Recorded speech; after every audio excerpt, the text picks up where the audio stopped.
Hey guys, welcome to Ocean Chicks Films. I'm Karen and I love demonic horror movies. So tonight we're going to take a deep dive into the Shudder original, The Cleansing Hour.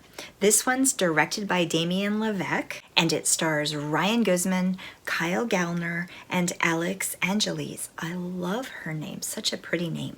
All right, and if you haven't heard of it or seen it before, let's do a brief overview. The Cleansing Hour from 2019. Max and Drew are millennial entrepreneurs who made themselves famous by creating a webcast called The Cleansing Hour, where they stream live exorcisms. Each one is staged and not real until Drew's fiance gets in the chair. Will they be forced to tell their secrets to their 20 million fans, or are they pawns in a greater demonic conspiracy?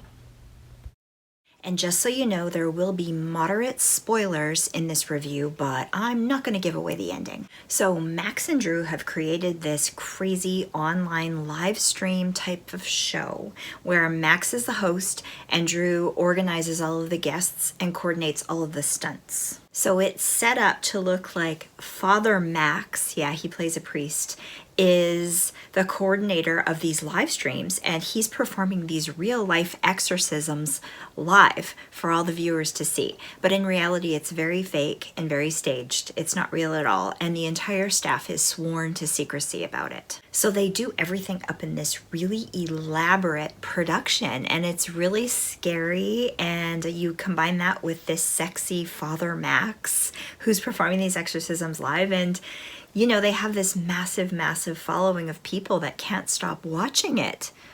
A lot like YouTube. So the movie itself is an actual statement about social media and reality TV, if you will. And it's very current and very cool. I really enjoyed this movie a lot. It's pretty crazy, pretty different. Max has this huge inflated ego, and Drew is obsessed with the money side of things. The perfect combo. Well, until the devil gets thrown into the mix and then all hell breaks loose, of course. But it makes for a really good movie, I think. So Drew, of course, is the brains behind the operation. He's done all of the research, extensive research into the world of demons and exorcisms and all of that possession. And he adds elaborate things into this production, making it this like big deal show that has a lot of followers, 50,000 followers. Not as many as they would like because they're not verified yet, but a lot of followers. So they do things like have teleprompters, special lighting, props, and stage furniture and things like that that fly around and move accordingly. They have actors that act out the parts, dry ice, the whole 9 yards. Very, very elaborate, really cool. Now, Drew, being the clever person that he is slowly compiling this book of demons that he's putting together with all of the information that he's been researching so that he doesn't have to go online every single time and try to look up specific demons and cases and prayers and all of that kind of thing, compiling it together. Now, this book becomes significant at the end of the movie, so just remember that. Now, the director and co-writer, Damien LeVeck, now, he has a real interest in demonology and possessions and that kind of thing. So he's done a lot of research on those subjects. And I have too. And from what I could see from this movie, he's got a lot of it pretty accurately portrayed. So that's what drew me to this movie and made me like it a little bit more, I think. So it's cool that he had a hand in that. So the writing is really well done. Damien also has a background in reality TV, and that really shows here as well. And he wanted to do this movie, not just like another live stream style movie, but something a little bit different, and I think he's really achieved that because of all of his experiences. I think it's very cool. I'd love to chat with him one day, actually. Maybe I'll see if I can get him on for an interview. All right, so the whole setup is pretty cool. They've got this gig going on, they're doing this show, they're thriving, but Max very much wants to get verified, and he's not yet. 50,000 followers is not enough. He needs to get millions in the millions to be able to do that. He's becoming obsessed with it. He's also coming across as being more and more and more very full of himself as he's doing that, and the competitive fighting starts to happen within the little crew, right?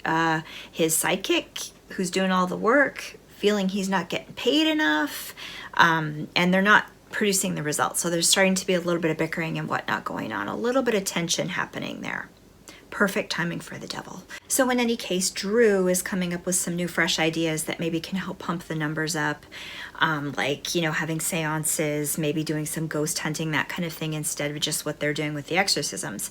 But Max doesn't want any part of it because Max wants to be the star of the show. He wants to keep going with what he's doing. Anyhow, put together Drew's fiance, who's a mutual friend, planting ideas in his head that, you know, maybe you're being taken advantage of here and you need to go elsewhere and it's time to break this thing up and go in a different direction. And Drew has also been kind of stealing money from the whole pot along the way. So there's a lot of this tension and stuff happening right now, and kind of where things start to fall apart. Anyhow, all these little elements being planted towards the big picture. So these webcasts are run kind of like a live stream, same kind of deal that we do now. And that's what really drew me in. They're very heavily edited though, which I really loved as well. They have like an intro and an outro kind of happening where they're asking people to follow and subscribe. And they also have merch that's Vatican approved, which I thought was really hilarious also. Yeah, it made me really identify with the whole thing and giggle about it. So the next show coming up, Max has this friend that's a drag queen and really wants them to be on the show.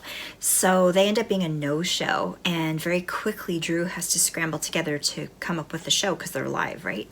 So he gets his girlfriend to do this, his fiance, to do this next show in place. They don't say anything to Max. It's all thrown together like a whirlwind and just kind of happens. But it goes very dark and creepy very, very quickly because this girl isn't faking being possessed. She's actually possessed.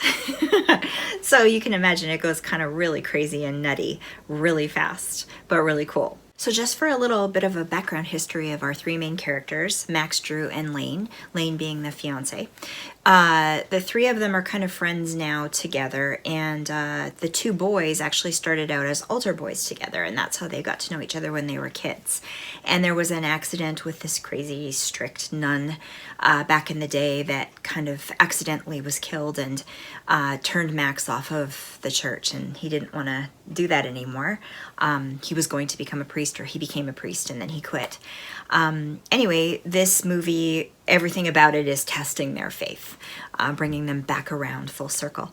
Anyway, they have that history together, and then what we learn is that Drew is engaged to Lane and very much in love with her, and she him, but Max and her hooked up just before they got together and had a little thing. And Max is very much a womanizer kind of a guy, you know, videotaping things and whatnot. And so that causes kind of a rift. Through the whole process of this demon coming out in her, they are faced with having to deal with their secrets, all their dark secrets, and exposing them and putting them out there for each other to learn about. No, it's the devil's way of kind of breaking them down. So anyway, they're all very close friends, and this is a real test of their faith. So Damien LeVeck, the writer-director, said that he had this reality TV background, so he really wanted this to look like a reality kind of show type of deal when doing it as much as he possibly could. I mean, it is very fake, obviously, but you know, he wanted to portray that. So with our main actress being possessed, he kept all of those tricks very subtle. So all we see throughout the beginning is her eyes changing. So when she flips from being possessed Lane to not possessed Lane, the little tricks are these contact lenses that just make her eyes look kind of cloudy. Slowly her face, you know, and appearance changes slightly as we go along, but it's very, very subtle. I think that's really effective too. I thought that was really, really clever. And apparently there's a short of this movie as well that was made first, and I haven't seen it yet. I'd really like to see it. If any of you guys have heard of it or know of it, post the link for me in the comments, or let me know where I can watch it, because I'd like to see it. So as the show of this demonic possession is kind of unfolding, we get little shots of people from all over the world that are watching this as a live stream.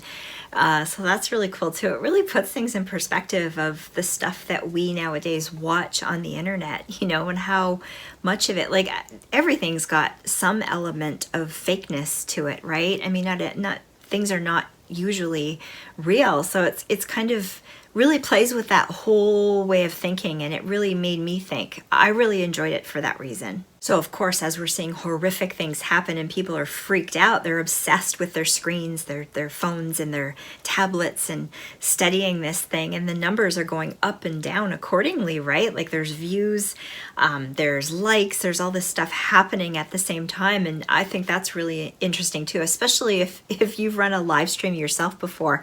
That's something that you become very obsessed with, are these numbers, the number of people watching and what's happening, who's interacting. So as things start to get really bad and lots of bad stuff happens, people are killed and people are hurt and things are crashing around, they start to realize, man, the only hope we have is to perform an actual exorcism on this girl to save her and to save ourselves. So that's what they do. What they need to do is go through that book of knowledge that he created of all these demons and figure out which demon this is. And so they have little subtle suggestions and things that they use to, and information that they use to try to gather up the right information to figure out who it is so that they can cast this demon out of this girl. And it's very tense. There's a lot of mental trickery that the demon is using to, you know, manipulate them into kind of screwing themselves over and messing things up. So it's very tense. It's very, you know, high energy. There is gore. It's really fun as far as a horror movie goes,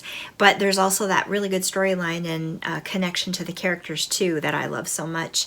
I really enjoyed this. So it all ends up boiling down to their faith in God, their faith in their friendships and each other, and using all of that to get through it. And then there's a big, massive plot twist at the very end, but I'm not going to tell you that. I'm going to save that for you.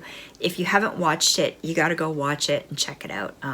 I liked it. It had a really cool twist at the end. Really, really cool. Made it that much more enjoyable for me to watch. And I've watched it a couple of times since, actually, because there's a lot going on here.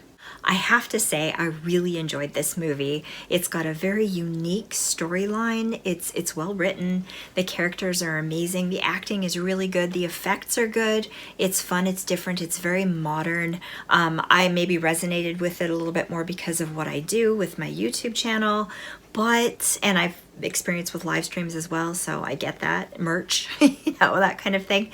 But I really, really enjoyed it, and I think if you want to watch something different, you should give it a try. It's on Shudder.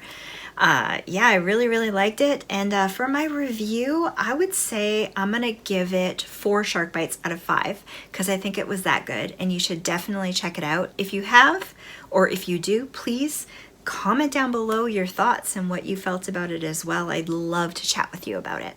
And having a director who is very much interested in the subject matter and did a lot of his homework shows, because yeah, a lot of it he got pretty bang on, and his slant on it is pretty cool too. I also want to take the time to give a shout out to my buddy Ryan over at RWR Reviews. He suggested that I watch this movie, and right on, Ryan, this is exactly right up my alley. I really enjoyed this. And if you want, go check out Ryan's channel. I'll have it linked in the description box below. He's got a good review channel as well. And if you enjoyed this video, don't forget to give me a thumbs up because it helps me out a lot, and subscribe to the channel for more movie reviews like this one. I've got 3 more lined up, guys. They're dropping like hotcakes. They're coming along. And I also am working on the comic book too. I'll have some more updates on that as well really soon. I just want to say I absolutely love all of you. I thank you for stopping by. Please comment down below. I miss chatting with you. I've been a little bit late getting the uploads going, so I haven't been able to do that with you for a while, and I want to get back into it again. I hope you guys are having a wonderful September so far. Halloween's coming up, October. Yay! Best time of the year ever for horror movie fans. So lots more reviews coming. Lots more talk about horror movies, that's for sure. And have a great rest of your evening, and we will see you again very soon. Bye, guys.